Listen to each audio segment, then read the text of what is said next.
Hello, everybody. Welcome into another edition of Head Coach U. I am Bryan Fischer, joined, as always, by former BYU and Virginia head coach Bronco Mendenhall, and a good friend of the show, Pat Narduzzi, joins us this episode. Pat, thank you so much for taking some time out. Hey, it's always good to be on, to see my old counterpart in the ACC, Coach Mendenhall, and Brian. It's good to talk to you today. Absolutely. Well, it is fun to kind of reminisce between some of those days that you guys had going across the field. But it's always interesting to talk with the head coach at Pitt, because you can go across the hall, or I guess down the stairs there in your own football building. You get to meet with Mike Tomlin quite a bit. How different is it for you being a head coach, having really an NFL franchise that you can just kind of walk over to and bug and ask questions of Mike Tomlin? Yeah, it's incredible. Nobody else in the country can get it. I didn't know what it was when I didn't take the job because of it. At times it could be a distraction for our coaches. I've got a patio out here overlooking. They're out there in their walkthroughs right now as we speak, but it's distracting. You might be watching recruiting tape and you're peeking out the window like, hey, look, that's a great drill. We need to put that stuff in. You get a lot of ideas by looking out the window.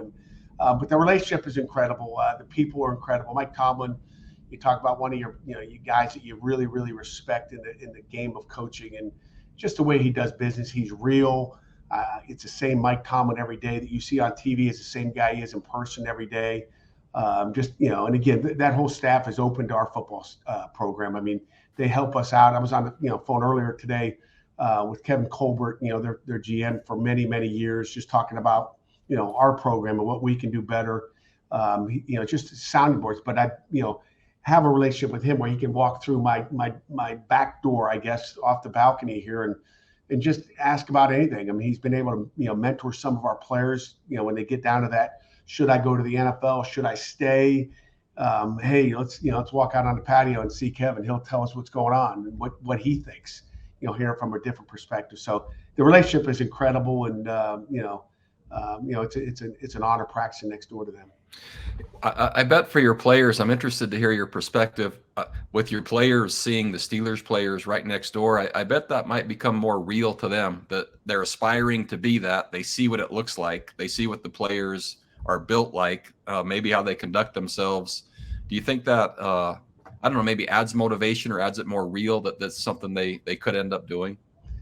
It really does. I mean, even when you think about grad transfers, when they come here and they've played somewhere for 3 or 4 years, and then they come here and they're like, that's where I want to be in a year or two, depending on how many years they have left. And they look out there, and I mean, it's real. And, I think any even high school senior that comes by to watch it goes, you know what, I can get done practicing in our field, walk down the other end, and they're coming out, walk through, and I can watch the O-line individual. I can watch the running backs. I can watch the defensive backs. Watch what they're doing. How hard are they working? Are they paying attention to the details? Are they sloppy or are they sharp? And how can I improve my game when I go out there the next day? So I think that's something that's you can't measure that. And I think some kids are more mature than others that can really pick up on stuff. Right now I'll give you a little peek out here. Pick up my door here. Get a little. One of our receivers is out there right now. You can see he's sitting on the bench out there with the gray sweatshirt. Kanate Mumphy, one of our receivers. But you can see the defense is walking down, the yellow jerseys way down the other end, and then the offense is in the left corner there. But, Kanate's out there right now watching. I mean, he wants to improve his game and try to get better. And I think, it's a special deal for sure.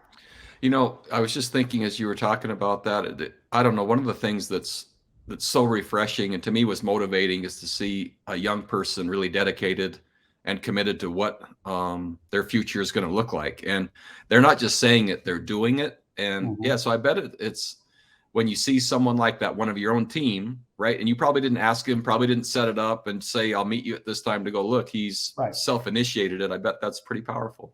It really is. And, I tell you what, you talk about just, players watching them. Mike Tomlin has said to me in the past, like, I knew that guy was going to be a great player because he's out here watching us all the time. Like, he can evaluate you. Like, if he knows there's a good player, but the guy, that good player who might be a first, second, third round draft choice is never watching ball, what's he doing with his free time? Like, you have a chance to watch that every single day. What are you doing? And, he gets a feel for who our kids are, just like what's important to them. If they have a passion, they love that, he observes what our guys are doing and what they look like, not only in practice, but what are they doing when when the Steelers are practicing.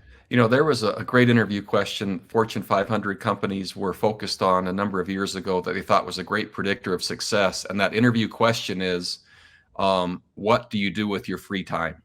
And the answer to that, much to your point, was predictive of how successful they would be. And if they were passionate about the field they were going to enter into, and their free time demonstrated that, then they were a better hire. And so someone that loves football, right, as to Mike Tomlin and what you're saying, to your point, right, if they're not out there, what else are they doing? And that whatever else they're doing really is the priority over that. No question about it. It's that question we always ask assistant coaches or GAs when you're interviewing them. What do you do on your free time? Oh, I love to go out to the bars. I love to golf. I love to go play. I love to bowl. Really? Yeah. Like, I don't have a hobby really. Like, I'd love to golf with my son if I have a chance, but that doesn't happen very much. With just spending family time when we have it is really my free time, unfortunately, and that's kind of what we chose. One of the things that also struck me just as you were talking, and you showed up to become the head coach at Pitt, not knowing really what it was going to be like to have the Steelers there. But as a head coach, I'm sure there were other unexpecteds. Wait, I didn't know this was going to be part of being a head coach. What are the things you've kind of uncovered, or maybe that were just, and I'm sure there's a long list, but what were maybe the most dramatic ones of like, oh wait, this is part of being a head coach? Well, I think, as we move on in the profession, I think it's gotten more different than what it was. I feel Bronco, being with Mark D'Antonio for 11 years and being a defense coordinator and assistant head coach for most of that time, defense coordinator for all 11 years, like, I felt like I didn't come in to being a head coach too much, like, oh man, yeah. I wasn't shocked, and I think that was a benefit for me because I wasn't in that, oh my gosh, I'd been a D coordinator for years. I was ready to give up the play calling duties, knowing that like trying to do both is probably not beneficial to the University of Pittsburgh. So that didn't weigh on me. I'm not one of those guys that I got to call it and I want to be a head coach. I want to do it all. D'Antonio never interrupted me when I was, coordinating and trying to call plays and bug me on the headphones. So I didn't want to do that to anybody else. So I think that was important, but nothing really shocked me. It's now some of the new things, the name, image, and likeness, the portal, some of the new things that are happening in this profession that you guys, I'm sure, talk, a lot on these podcasts about. Those are the things that you go, gosh, if I'd have known that, maybe I'd just stayed as a defensive coordinator. Let me just call, punts and coverages are not bad, we'll blitz a few more times, but those are the things. But really coming into it, Bronco, I wasn't like, I didn't know I had to do this. I think there's probably more media stuff here in Pittsburgh and more coat and tie, get out in the community type deals here than there was in East Lansing the 8 years I was there. Like D'Antonio didn't, I feel like maybe I didn't see it as a defensive coordinator, but I felt like he didn't have to do as much of that as maybe sometimes I have to do here in Pittsburgh. But I don't mind getting out in front of people, and that's kind of why I became a head coach. Yeah. If I didn't want to do those head coaching duties, I'd have just continued to be a defensive coordinator and had fun. Yeah. When you brought up something that was, I think, really powerful. One of the things that on the current research is saying if someone really wants to be skilled and have a great profession and do it in a timely manner, one of the greatest things they can have is an effective mentor. And it sounds like Coach D'Antonio was kind of that to you, and at least in your preparation, it sounds like. No question about it. I think, from really the very beginning, after I graduated from college and went to be a graduate assistant at Miami, Ohio, that I've been lucky to have, a ton of mentors. And D'Antonio just happened to be that last guy that I was with for a longest period of time, 11 years, 3 at Cincinnati and 8 at Michigan State University. So I had the longest, the most recent, with him. But along my way, besides Coach D'Antonio, there's been somebody that's impacted my life, like yours, I'm sure, that you never forget. Matter of fact, Joe Novak's just texted me back and forth, last night and this morning, who was at North Illinois, just an incredible guy that's still around, that just, is watching and seeing what's going on. He's always got great advice. He's incredible as well. If you were to, I don't know, maybe give advice to a young aspiring head coach based on what you're seeing now, and what areas of preparation, besides really knowing their craft, right, and knowing the game, what other preparation are you finding helpful just as you mentioned, you're coat and tie, but you're certainly recruiting, and there's the tactical part and the strategic part, and now there's the NIL component. What other areas of preparation and what advice would you give someone that's trying to figure out or aspire to your seat whenever you're old and gray and done? I'm there already. There's so many things, as you know, Bronco. It's not just one. You talked about the tactical. Obviously, you better know what you're doing there. And I think as a head coach, the first thing is, don't micromanage your coaches. Try to let them go coach. I mean, that would be advice that I'd give guys is you better hire good people. And I think, that's something I learned from D'Antonio. First thing is hire good people, then good coaches. If you hire these really good coaches, but they don't know how to treat the kids, it doesn't matter. They're not going to play for them. They're not going to pick up the coaching. So I think, really it's the people you're around. So as a head coach, the tactical stuff, I don't think you become a head coach if you don't have that. You're going to have to be a coordinator and have had some type of success on your side of the ball, whether it be special teams, offense, or defense. But you better know how to deal with people. And I think the communication skills are critical. And I think some of the young coaches out there that are aspiring to be head coaches have forgot, maybe never figured out what it takes to communicate. Communication is so important.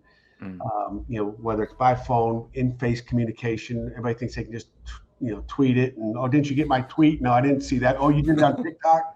But just, the way we communicate. I mean, I think we've had success here because there's been a path to communication. And even with the young coaches, I've got to teach them how are we going to communicate? Like this is not, you're not in high school anymore. This is not college. This is real communication. And I think open lines of communication are critical. I think, the players and the coaches being able to trust you enough that they can come in and communicate with you. But just, I think the communication skills are lacking nowadays because everybody wants to, talk on the phone and doesn't want to be face to face. They want to text you and, and you can read text messages the wrong way. Well, the text, I didn't really mean that, and we always talk about, intent versus impact, the intent of that text message or that phone call versus what, how that person's going to take it. So I would really stress, the communication that these coaches are going to have to go through. And I think when you become a head coach, we can't be nice guys. Unfortunately, sometimes we've got to be the bad guys, and they got to understand that you have to sometimes put your foot down. You can do it in a nice way. You don't have to be a grumpy guy about it. But, I'm kind of probably the annoying guy in the office that walks around and says, hey, why does that look like that? Like, we got recruits coming through the door. Why is that sitting there? And I won't give any details about what. I'm like, get that out of here. And, I mean, it goes from nutrition to the strength staff to, whatever it may be. Like, why are we doing it like that? And I'm in my office for this hour and there's something happening outside in the hallways there. Like, I don't even know what's going on. But, when I walk out and I see stuff, sometimes I'm like, wait a second, like, where do we get that? Why are we doing it like that? So I think, the head coach has become that guy that's always on the ops guy about, hey, let's get this fixed. Let's change this. I don't like this anymore. I want this. But that's how, to me, a head coach, a young guy that wants to be a head coach, better pay attention to details. Because if we don't pay attention to details, and Bronco, I know you are detailed, but if you don't pay attention to those details, you're going to lose it all. I mean, it just goes downhill in your cafe, in the weight room. I mean, and that's my job. I'm not worried about going to coach that front or coverage. I'm worried about all the details, and I'll let those coaches take care of the coaching part. It's really sound advice. We had Andy Reid on a number of weeks back, and I asked him a similar question, and he was first and foremost looking for great teachers.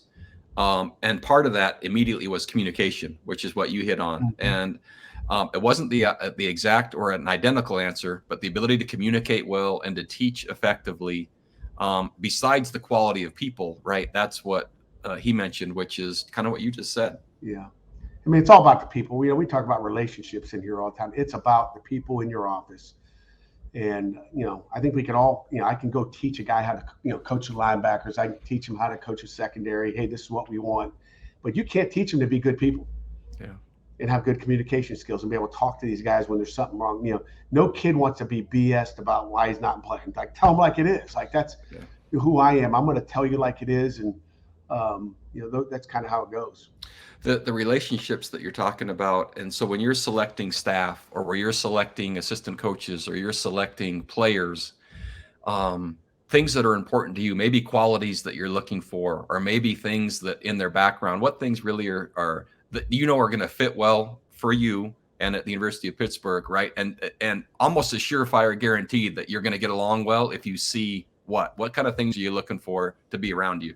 I'll name one thing, and you'll probably laugh and go, "God, that's weird." Besides, he better be a good player on tape, and he better have the grades, and we try to check out the character. But the one thing, if I had to give you just one thing that just I peek at and I go, it's that guy you want to be around, the guy that has a smile on his face, that looks happy. There is nothing worse than coaching a good player that's grumpy every day, and you can't read him. And you're like, what is wrong with that guy? And again, we talk about attitude all the time. What's your attitude? And I am big on a guy that has a smile on his face. When I see a recruit come in and he's got a big smile on his face, I'm going like, that's my type of guy right there. He's happy. And, sometimes, life is not happy, and we try, but if you come in here and you're not really happy as a recruit, you're probably not going to be happy as a player. I want guys that have a big smile on their face. And I think those smiles are contagious, and attitudes are contagious, as we know. It's so much fun to be around happy people. And to your point, at the University of Virginia, because I grew up in the horse business and I lived on 30 acres. And so we built that into our recruiting process. And so each recruit would drop their bags off at the hotel, and I'd take them 2 by 2, teach them to ride. And then we had a path cut around our property. And by the time that was about an hour that I had with them, and the assistant coaches would be lined up if it was their recruit, and I would just kind of give them a no or a yes. Because if I didn't want to be with them every day, I didn't want them in our program. And if I enjoyed that ride and they were kind of riding like John Wayne and having fun, and I was just like, after we'd evaluated their tape, right? After we knew they were good character, after so all that's already checked, but do I really want to be around him? And much like you, the people that were optimistic and happy, and it just makes all the difference. It really does. I mean, you can have this great player, but if he's miserable and grumpy all day long, I mean, it's just, the Debbie Downer type. I mean, it's just, you don't want to have to deal with it through life. We work too many hours with these guys, and we want to be around people that, just like your staff. If you're working with a grumpy coach, it's kind of like, hey, our kids can see if you're grumpy, then they become grumpy too. So, that's a great story. I wish I had some horse rides. That 1 hour, that 1 hour, you get off that thing and you give him the thumbs up or thumbs down on his, and we see it, we see it every day here. You come on an official visit, 48 hours. I mean, kids, you're coming on campus to check out your university, but you're also saying, I got 48 hours to check you out too. Exactly. You can hide it in high school for an hour. You can hide it in a lot of different places. It could be hidden at camp, but in 48 hours, we hope we can find out who you are. And there's plenty of kids we've walked out and just kind of said, I don't need to meet with him on Sunday. I'm good. Yeah. Get him to his flight early. Let's make sure he doesn't miss his flight home. Which is, it's great feedback. And sometimes and that brings up a good point for those in the industry that don't really know about the Sunday meetings. Most of the head coaches for the players they're interested in at the end of an official visit meet with those players and their families before they get on the plane. And if you're not met with, that usually means that you're not a great fit for that institution, which is great feedback. And sometimes, I don't know if this ever happened with you, Pat, and maybe it has, some of the families, if they weren't being met with, they would want to meet. Right. And so I would then tell the assistant coach, okay, as long as we all know what kind of feedback I'm going to give them. Right. And that would just be, this isn't going to be a great fit for these reasons. And that was hard to deliver, necessary. And that didn't mean it usually ended well. We weren't friends because of the outcome, but feedback's a gift. And sometimes, man, you can save people a lot of heartache by giving them the feedback necessary for their next visit. No question about it. Sometimes they need to hear the real story about why, we are where we are, in the program. So I hope, thank God I haven't had too many of them. I remember having one last year, and I know where that guy is now, and I know the issues he's having. And I'm like, we avoided that one. Totally. He ends up in the newspaper, but, maybe through 8 seasons in recruiting cycles here, probably 3 or 4 that I have not met with. Yeah. But then there's, other ones that you have met with, and you just kind of slow played them. I feel bad if a kid comes on and, kind of that nice guy, you feel bad that you want to meet with everybody, but probably should be a little bit more like, I'm good. You're wasting my time. Probably should meet with less. Maybe I learned that from today, Bronco. I'm just kidding. How many guys did you not meet with? So handful.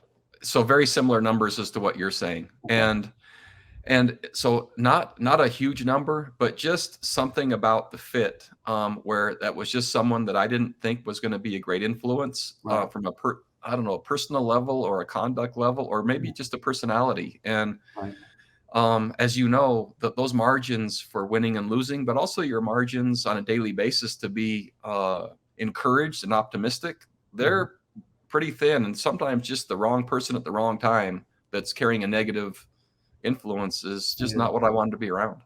No doubt. It just hit me as you're talking. You kind of bring that up, just about the other issues, whether it's a smile, but you've been in these meetings. I don't know if at Virginia and BYU, you had some team meetings, especially on some of those bigger ones, kind of maybe going through your program goals, and you're 5 or 7 minutes in, and I'm sure you're energetic like I am. Like it's hard to fall asleep, and when I see eyes closed, I'm that guy's done. Yes. If he can't stay, 5 minutes in and he's already, maybe he's got a sleeping disorder, but like, there's no way he's going to be able to get it done, in the classroom or, with our coaches, in the football classroom. It's tough. And really in the business world, there's a really cool selection and assessment process. And it's just, they look to have competencies demonstrated. And so on the official visit, the reality is, how many settings can you put them in that demonstrate or mirror those that they're going to be in, that are truly reflective of your program? And so there's an evaluation, not only for you to them, but them to you. And that's the greatest gift they can be given. And I think it's easy to slip into the persuasion and the influence and trying to entice them to come. There's a balance, because you need to find out truly if they're the right people as well, and on both sides. No question about it. And, that's all part of the evaluation process. I was talking to a coach on our way down to a charity golf outing. He said, how do you have 6 guys drafted this season? How do you, 6 is a lot. Yeah. And I said, first of all, I'm evaluating every kid myself. Like, it goes from the position coach to the coordinator to me. And I guess it's really from the area coach to the position coach to the coordinator, then to me. But every kid I'm getting my eyes on. And the coach, I said, well, how about you? Are you watching every kid? Because it's not easy, as you know. I got 3 sitting in my folder right now that I've got to get. I probably had done in this podcast. And so, Bronco, I'm going to make you do it later on. Exactly. So we're sitting there talking, and he says, he goes, I'm starting to watch more. And I'm like, well, that's a problem. If you're starting that, like it's been day one, like this is how we're going to do it, and we're going to be careful. And I've always been, under the thought, like, don't worry about the ones you don't get. Worry about the ones you get that can't play. And we've been fortunate enough not to have many mistakes here. And again, we're all going to make mistakes on the character, the personalities, and obviously the athletic ability of some of these guys. And we want to see them live. And recruiting is such a big, but there's so many avenues to to evaluate, and you want to try to hit on and touch on as many of those as you possibly can. Well, and if you assess that correctly, not only from an NFL capability standpoint, but a smile on their face and a great fit for your program, the chances are that when another school tampers or has interest or whatever that looks like now in college football, the chance that they stick with you probably goes up. And so I'm wondering, just as you are navigating that part in the world of transferring, and NIL, which kind of contributes to the transferring, not all the time, but I think they're interrelated. What's that like now within your program, or maybe what you've seen within other programs and navigating that space? Yeah, I love how our program is right now. Our kids, you know this, when you walk out of spring ball, you walk into a meeting with every kid. So I met with every kid. So probably 110 guys coming out of spring ball. Matter of fact, I got 2 more to go that were that came mid-year. They went back for prom, and I didn't get a chance to meet with them yet. So I've really got 2 more really high school players that I've got to meet with. And through every one of those meetings, Bronco, this is amazing. And I think this tells you the quality of kid we have in our program. Through every one of our meetings, I'm talking 30 to 40-minute meetings. These aren't short meetings. These aren't like, I'm never going to, shortchange a guy saying, oh, he's a walk, I'm not going to meet with him. I want to get as much as I can out of these kids. And there's that relationship that we talk about. I'm not going to shortchange anybody, but not one of those meetings did a kid ask me about name, image, and likeness, coach, and I'm not making enough money, or I need coach. How about me? I walked out of there and I told a couple of coaches down at the, our ACC head coaches meetings down to me, and like I didn't have one of those, and they're looking at me like, really? So I think our kids are in a good place. It's not, as you and I know, it's not about the money. wasn't when I turned down a bunch of jobs to stay at Michigan State when I was there. It's about the job and the place and the fit and all those other things, but it's not about the money. And I try to relate to our kids that it's not about the money. You talk about money. It's when you go to the NFL and after you get a degree, you can make good money. But this, these name, image, and likeness, this peanuts we're talking about. And I'm not talking about the $13 million quarterback that almost went to Florida. When you think about some of that crazy story going on, but there's some odd ones like that. But just the normal money, it's not about that. And our kids are unbelievable about that. And I think if they have a relationship, we talk about the young coaches. If players have relationships and they're happy where they are and they're getting treated with respect, they kind of see that and they know they talk to their buddies and say, hey, he's not happy over here. He's not happy over here. I think they start to figure out that, hey, I got it pretty good here. You feed them right. You treat them right. And again, it's real too. It's not fake. It's not a fake treat them right. I think they can sense that, hey, this is real. And our guys don't leave. I mean, obviously the one disappointing one, I think Brian, gave him a name, image, and likeness deal. And I don't really want to talk much about Jordan Addison. He's a great kid and he's got a great family, but he thought he was going to get paid a lot. That was one of the disappointing ones, since I've been here in really all 8 seasons, because the portal opened didn't mean there wasn't tampering and people transferring and getting a waiver to be eligible before they were immediately eligible by this new rule. But, we've lost one guy in my years and it was disappointing. And it was a month and a half fight to try to keep him. And he still loves Pittsburgh. He's still talking about how much he liked it at Pittsburgh and has recommended guys come to Pittsburgh. So there's a good thought there. But you don't want to lose anybody in your program. Yeah. Well, and if you pull that thread, the selection and assessment process gives you your best chance. And then Ruffin McNeil and podcast have heard me say this before. He used to always say real recognizes real. That's right. And so when you treat people well and they absolutely know you care about them and you're doing everything you can to develop them and help them reach not only their goals, but within the program.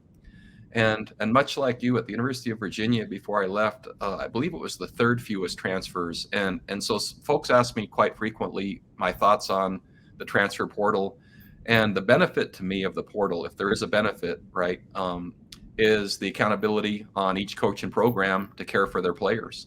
Right. And some, and I'm not saying needed that motive, but the reality is the programs like yours, where not many people leave, usually means they've been selected and assessed and treated in a manner that they leave. And that's, I think there's value in that. And I think relationships, as you mentioned, end up winning the day, and they're the most lasting thing anyway. Yep. I mean, they're expensive for sure, right? I mean, it doesn't cost you anything as a coach or a player to have those relationships. We need to get you back in the game, Bronco. I know that. We need the good people back in the game. I don't know how much longer you're going to be doing these podcasts. I'm waiting. The older guys, and you're a lot younger than I am, but the guys that have been in it, like you didn't get into coaching to make money. I didn't get into coaching to make money. My first job at Miami of Ohio, I was 2 years as a GA at Miami of Ohio, and then I became the wide receiver coach, which, I probably had no business coaching wideouts, Bronco, but coaching wideouts back in 1991, making $18,000. My wife reminds me that she thinks it's $17,500, but like $18,000, I rounded it up. It was big money at that time. But then that was, and I left a year later to make 35 or 33 at the University of Rhode Island. But we didn't get into this. My dad was a coach for 30 years and was the head coach AD at Youngstown State, making about 45. I did not get into this profession to make money. I never thought I'd be sitting in the chair I am today. It was to be around kids and develop kids and your love for the game. And I think too many coaches nowadays get in it for the wrong reason. They think I want to go make money. You didn't get, that wasn't your motivation. That wasn't my motivation. And I think that's something for those young guys. You better love getting into this profession, because your chances of doing what you have done for many years and what I've done for a few years, it's hard to do. And but assistant coaches are making more money than they ever did now, which is good. But it takes time, and you better have a passion to do what you do in this game. Yeah, two things based on what you just said. My first coaching job, Snow Junior College, $4,500 for the season. I commuted an hour each way, and I trained horses in the off season so I could do it again. And then I got to teach a fitness for life and a tennis class in addition to coaching. And then my first full-time job, Northern Arizona, a little bit higher. I started at $27,500 if I used my horse trailer to move myself. I could get the stipend, the moving stipend, I think it would have been like, 24, but because I moved myself with the horse trailer and I had, horse manure on my couches and stuff. But anyway, so I was back at Snow Junior College just recently, given the graduation address, and I'm leaving, and a young man walks up to me, younger, and his daughter was graduating from Snow. I coached him at Snow, and he comes back and he's telling me the stories of that version of myself when I was the $4,500 coach. And I guess my point is the relationship stuck and it mattered, and the principles that were taught mattered to him, and he was grateful. He was grateful that he had someone that developed him hard, but cared and helped him. And the gratitude, I think, is one of the coolest ways to express it. And back to we talked a little bit about the portal with their players. For a long time, assistant coaches, right? Also, because there's opportunities all the time to move up, and you've done it and I've done it, coordinator to head coach, and sometimes position coach to coordinator, and you leave. What kind of I don't know, what kind of loyalty or advice or counsel would you give those young or assistant coaches right now regarding, I don't know, maybe gratitude and balancing that versus maybe the professional initiative to want to move? Right. That's a great question. And I've probably gotten in trouble before of just talking about it, but like, that's my big thing is, is making good decisions. And I think, nowadays it's hard for people to make decisions on where they want to go, what they want to do. And we try to, mentor these young guys. And, it happens so much more now with our younger coaches, whether they're guys, you have 10 people working in your recruiting office, and all of a sudden they get one little bite. It's like, I'm out. Like, and it's like, slow down. But like these, whether it's, GAs, volunteer coaches, it's like, and even assistant coaches to that point, just making good decisions. I know I talked one of our coaches off, probably making a major decision, just based on people. Like, hey, you like it here, like, you better find out who you're working for, because you never know. And I'll never forget this one. I was at Michigan State, tell you a story, and I had an opportunity. Kevin Sumlin just took the Texas A&M job. I'm the D coordinator at Michigan State, and Kevin calls me up, offers me the job. I've never met him before, and paying me twice the money that I'm going to make at Michigan State to go down there. And I'm like, I turned to my wife, I said, honey, we're going to have to at least take a peek at this. So we both flew down, spent 2 days with Kevin Sumlin. Kevin Sumlin's a great guy. I loved him. But it's like that recruiting visit you're on, and he's running fast tempo. I don't care about tempo. Just give me a chance on defense to have some success. We'd like to be successful on defense too. But I spent, a couple of days down there just looking at everything and talking ball. And I end up flying home. I get on the plane. I turned to my wife and said, what do you think? She goes, well, everybody down here is from Texas and we're not, but it took me like a week, Bronco, to figure out what I wanted to do, because it was money. And I really liked Kevin Sumlin as a person. I thought he was a good dude. But then I went back and I just thought, like, okay, when you talk about young coaches making decisions, I'm like, am I happy where I am? Yes. Do I love coming in the office every day? Yes.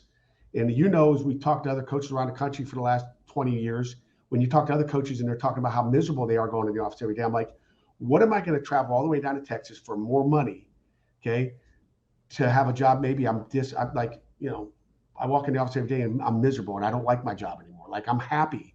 Like, I'm just going to stay where I am. And that's what it really came down to, is happiness and making good decisions. I've turned those jobs down, and I always look back and say, if I'd have taken that job, would I be where I am today? I think the loyalty for some of these young coaches, they need to figure it out, is work for a guy for a long time and the right jobs will happen.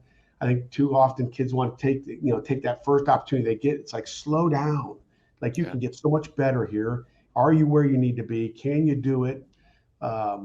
Just want to make sure you're prepared, and, take advice from some of us older guys that have made good decisions. I mean, I don't care if it's buying a house. I don't care if it's picking your wife. You meet a girl for a first week and you're going to get married. Like, I'd be slowing down all my girls and my son at home. Like, hey, but making good decisions on who you're married, what house you're buying. You don't buy the first house you walk through, and you certainly don't take the first job that's offered to you. So I think just slowing down the process, and if there's opportunities today for you, there's going to be one tomorrow, and then next month, and then the next year. But you can make some major mistakes without getting into names about taking these jobs that you think are all going to be the next great move. Yeah, it's really good advice, and slowing down and playing the long game on major decisions, and right, to be praised is intoxicating, right? When someone shows interest in you, it feels so good. But if there's wise counsel like you're giving, just slow down for a second. I know that feels good, and but really, is this best for you? And that in and of itself is, I think, a challenge versus youth, right? Young people, and that praise and where they look for it as well. Maybe we'll end with this question and this topic, because so many young people are looking outside for the praise, and that's from social media and how many likes they get. And I remember one time, and I don't know if you remember the story, but there was a young man that committed to a school and literally checked his social media and changed his commitment because it wasn't popular enough. There weren't enough likes for his announcement to that school. And he was pretty open about saying it. And so the praise, right, of the world and what others thought mattered so much, versus maybe one head coach or position coach or mentor that he could really trust and listen to give him advice. So how are you helping the kids navigate maybe that pervasive world? Because it's intoxicating and it's entertaining and it feels good to be thumbed up, or all the things that are happening. And so how are you navigating that? You know what? We try to educate the guys on that a little bit, but when I was at Michigan State, we had a DB that was missing a couple tackles, and I'm going, what is wrong with this guy? What's he doing? Like, then you'd sit down with them and you're like, hey, we're going to be okay next week. We'll work on tackling this week and you'll be fine. Talking to a couple other teammates, that week, and they're like, Coach, he's getting killed on social media as far as just how he's playing. They're burying him, and he's reading it. Oh. Like, I don't read this phone, like this computer. Unfortunately, we're carrying a computer in our pocket every day, which we didn't have to do growing up. Like, that's great. But like, I'm not like, I don't read any articles. I got here.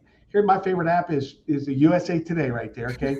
I want to see what's happening in the world, which is probably fake news anyway, probably what's happening in Ukraine and all the things you want to know about, like what's going on, all those stories. But like, I don't read that stuff. And if I worried about what people said about me as a head football coach, we'd have some problems.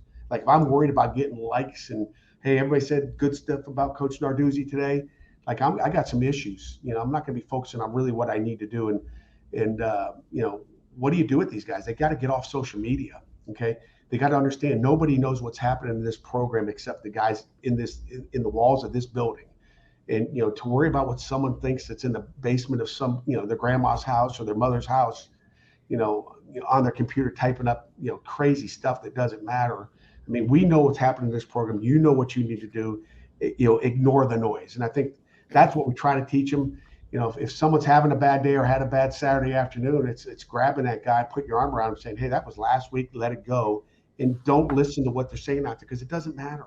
We know what you got. We know who you are, and we'll see better this weekend. But we won't see better if you're busy, looking at your phone. I'll never forget, I'm at Michigan State, and we used to do dorm checks during camp in August.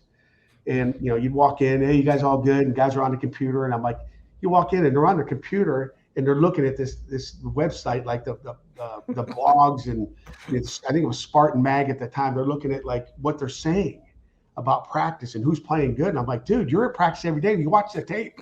What do you need to go on there to find out what's happening in our program? You're on the team. You're not one of those guys that needs to look at that stuff. So just trying to get them off of that. And, I got some advice one time. If you got a guy that's really bad, okay, and you can't, Coach, I can't stop. It's a computer. Okay, I'm talking to a great sports psychologist. I'll give him credit. Lonnie Rosen, he's outstanding. Met him when I was at Michigan State, and stayed in touch with him, through those days. But he brought up a great point. Like, kids are addicted to these. They can't stop. I mean, I've seen guys in my office like they, having in a Sunday meeting, and they can't stop picking his phone out of his pocket. I'm like, this dude's got a real issue. But they can't stop it. It's an addictive thing for some of these kids, and depending on how they've grown up. But he said, get the kid a flip phone. Okay, he's got his computer. They're not going to sit on their computer. They're not going to sit in front of their computer at home. But that's their computer. They're going to look at that all the time. But get a flip phone, and all you can do is make phone calls. You can't do anything else. except make phone calls on it. And, I think you can maybe text, but you might have to hit that to get a B. You might have to hit the number 1 twice, whatever it is back in the old days, back in the old BlackBerry days. But that, just that to me is the extreme if you really have somebody that's that far off, but it's an answer. But just, who cares what everybody else thinks? You better, take care of your business at home. Really a powerful life lesson. And the listeners have heard me talk about a book called Irresistible before, and it talks about the addictive power of the cell phone, the most addictive device ever known to man. And so the book Irresistible goes into the numbers and how much screen time someone will spend through their entire life. And the numbers are astounding. And so for any of our listeners, if you're looking for a good read on this topic, that'd be a great one. But back to your point, a dorm check and the right feedback from someone who's willing to say what needs to be said, right, in a way that it will be received, that has a chance to change a life, which is what coaches do. And after being a competitor and playing against Pat's teams, I think a lot of times teams, they reflect the leadership in some way and capacity. And I think the more they do, the better coach they are. And so, Pat, I always thought your teams reflected and were almost like just a natural offshoot of who you were, which usually meant the kids that were coming because of that, right? There wasn't a pretend way. And so I thought those two things, the style of play and how they played versus the leadership style and person, there was a really close match there, which I think those are the programs, as I look back to the old NFL days of Chuck Noll and Bud Grant and Don Shula and like those names that Tom Landry, right? The teams kind of played, they were iconic by the coach, but the team kind of represented or wasn't too far from them. Right. And in the world of college football, right, I think more teams need to be like that, but I think more teams need to be led like that. And so we just really appreciate you being on and taking some time. Now you got 5 million things waiting outside your door to go and do, but really, really appreciate you just taking a minute to visit with us today. Well, it's great to be on with you, Bronco. I've got a ton of respect for what you did at Virginia in your whole career. That's the only reason I came on for you, Bronco. And I wanted to do it. Enjoyed you in the ACC. Want you back in college football, and appreciate everything you do for college football. So I appreciate you guys having me on today. Thanks, Brian. Over to you. I'm just going to say that you probably enjoyed him a little bit less in your last meeting. You two guys combined, I think it's 48-38. Your last meeting together, you guys allowed like over 500 yards of offense for two defensive guys. I think you need to respond. Addison caught every third down critical play, like it was like 20 for 20 in that game. We could not stop that guy. Tell you what, you guys remember that? I forgot about that game already, Bronco. I remember being coastal champions in 2018 and then opening up with you first game of the season against Virginia at home. And I'm like, why are we playing the preseason champion? We're like, don't you, the coastal champion from a year ago versus the preseason, don't you think they move that towards the end of the season? Exactly. Why are we opening up? And we were younger that year, and you kicked the crap out of us. So Brian, that's what I remember. I don't remember the wins. I remember the losses and kicked in. And I think that's what, motivates us all the time, as Bronco could probably tell you too. It felt like the Super Bowl. I mean, we just come out of fall camp and it feels like your whole season is going to be defined right out of the chute. It certainly was. You did a heck of a job. And some of the players you recruited that are playing in the NFL now, I mean, I forget all their names, but number 0, that tight end, holy cow. All these quarterbacks that, couldn't play quarterback, but were great athletes. You did a heck of a job recruiting them. So just so we all know, when you're playing Pitt, you're going to get blitzed and your quarterback's going to get hit about 5,000 times, which is I love the style. So anyway, thanks for being on, Pat. Thanks, guys. Appreciate you having me on. Yeah, we definitely appreciate it, Pat, and we'll have to have you on to rehash some of those wins and a couple of those losses on another episode. But for Pat Narduzzi and Bronco Mendenhall, I am Bryan Fischer. Thank you so much for tuning in for HeadCoachU. We'll catch you again next week.